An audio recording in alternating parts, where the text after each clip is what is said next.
it had all started so well. One dreary Sabbath afternoon, that he sat there speaking to Simon, one of the zealot leaders. He didn't know Simon that well, but the zealots were revered. They were the renegades who came out of the shadows and took a Roman soldier back into one. Not that Judas himself was a violent man. Yes, he spent his youth ducking and diving, always wanting to be where the action was. But he'd never stepped out of the shadows himself and stood up to the occupiers, the Romans. The Romans who took the best of the land and then taxed you for it as well. So the zealots were to be cheered on from afar, but he thought they were pretty much a bunch of thugs who were all about encouraging anarchy. As they were chatting, all hell broke loose. The tables fell over, the money went up in the air, the stuff on it just went everywhere. There was stew, there was dust, there was shouting, there was people upset, there was derision, there was laughter, there was scorn, there was silence, there was some more laughter.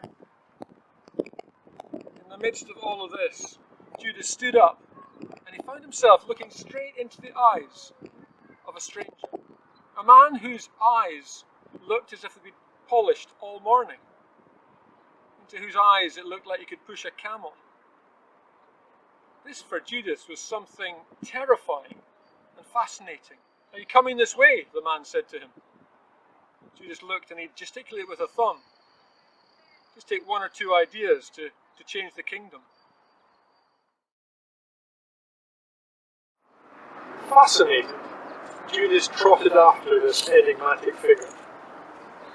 But from that day onwards, he wasn't impressed so much by the violence or the physical strength, but by this man's attitude towards law and order. He could certainly respect somebody that wouldn't give a monkey's to a Pharisee, or somebody that wasn't frightened of the temple authorities.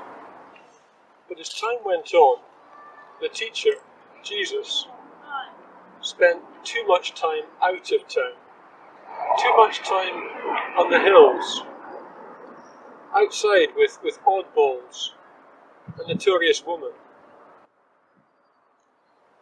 Teaching and healing are fine, but it was when he began to talk about his death was when Judas really began to lose heart. Come on, Jesus, show yourself. Remember that rage from the temple? But there were no plans. There was no strategy. And in all of that, Judas came to realize he had to force the issue. And besides, Judas, he always was somebody who was knowing how you could get money out of a situation. Judas was losing heart. Things were not working out as he had hoped. Why the garden? Well, he knew that Jesus spent most of his time outside. He knew that the Garden of Gethsemane was his favourite place to go and pray with his disciples.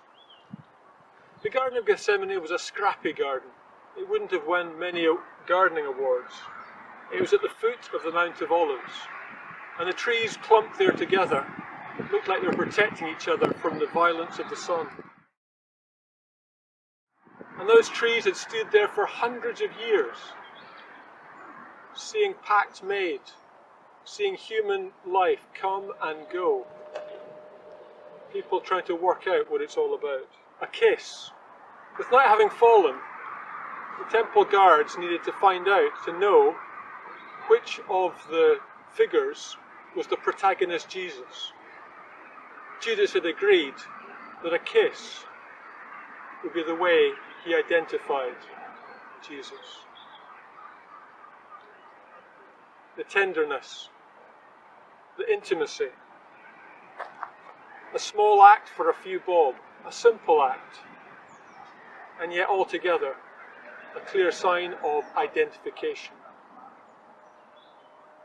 He kissed Jesus. This act was never intended to take him down, but it was rather to bring him out. Come on now, Jesus, step up. Show us that same authority That rage that you showed in the temple. What are you? A lion or a lamb?